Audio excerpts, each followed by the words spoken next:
Hey everybody, Rick from Team A talking to you about conflict management in the workplace.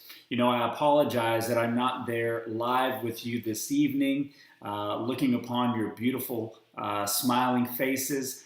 But as many of you may know, I am at a youth camp surrounded by about 400 junior high and high school students, and I am knee deep in managing conflict right now as we speak.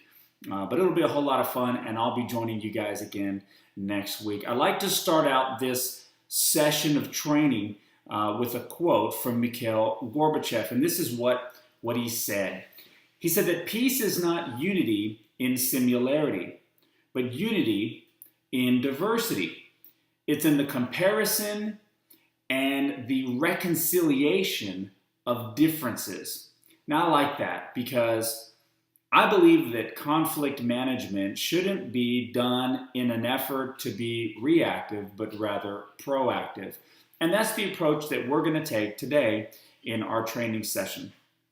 As we learned last week that there are 6 areas that we need to develop if we're going to be conscious of diversity in the workplace. Those 6 areas are as follows: examining ourselves and our worlds, expanding our knowledge of others and their worlds, stepping outside of ourselves, gauging the level of the playing field, checking up on ourselves, and following through. And I think that these are great ways to establish some very practical parameters, some guidelines to keep us in the safe zone, so to speak, as it pertains to conflict management in the workplace. Again, because we don't want to approach this from an avenue of being reactive, because there's just as many instances as there are different types of cultures. And so we don't want to get into that today. So what we're going to do is we're going to talk about each one of these 6 areas and one specific way that we can improve in being culturally aware in the workplace. And I believe by doing so that we're going to be proactive and we're going to be better employees and better leaders. So let's go ahead and dive right in and talk about that first one: examining ourselves and our worlds. I think when it comes to this, it's really as simple as knowing who you are, understanding your style of leadership, your work ethic, but more importantly, how you are perceived by your coworkers. And I think that's going to be a question you're going to have to ask yourself. You're going to take a hard look at your work habits, your work ethic, your style of leadership, your style of communication, and then identify how am I perceived by my coworkers. The next is going to be expanding our knowledge of others and their worlds. Now, this is simply identifying the people you work with, their culture, where they come from, their background, all the things that make them unique and all the things that make them different.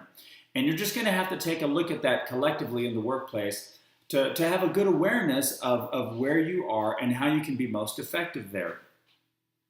The next one is stepping outside of ourselves. This one is going to be key in making it happen in the workplace because when it comes to stepping outside of ourselves, this is something that we don't, as a culture, we don't really do too well because typically we tend to talk with people and congregate with people that look just like us, that talk like us, that fit our same age, demographics, and things of that nature. And this is really where you're going to have to step outside of your comfort zone and have the uncomfortable conversation with somebody else in an effort to get to know them so that we can have unity and cohesion in the workplace. The next is going to be gauging the level of the playing field. When it comes to gauging the level of the playing field, I think what I'd like to leave with you today is simply this, that the playing field may not be even in the workplace. There's going to be people that are of greater seniority than you, people that have a higher rank than you. They may be a supervisor.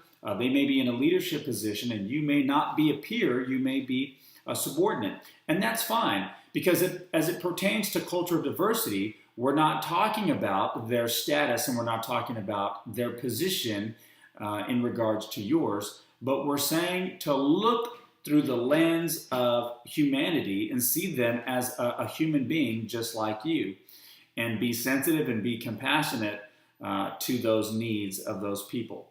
And so I think that if we can learn to do this, it's going to help us to level the playing field and be a very effective co-worker when it comes to people of diversity, people of different cultures in the workplace. Next is going to be checking up on yourselves. I think we need to understand simply this, that this is not a race, it's a marathon. This is something that we're going to kind of have to continue to do. And I think that we'll be most effective in this if we can find maybe one or two people that you trust. They can look at this thing from a very objective standpoint and say, hey, Rick, this is how you're doing this week, and this is how you did the following week. Basically, get yourself a self-assessment. Do some checkups on yourselves. You're giving yourself basically a report card to make sure you're doing well. And then finally, there's follow through. I think this is what I need you to understand when it comes to this, is that achieving diversity in the workplace doesn't happen on accident. You have to cultivate it and make it a lifestyle. Folks, thank you for your time. I believe that if we practice these in a proactive manner, it will make a difference in conflict management in the workplace. Thank you, and have a good evening.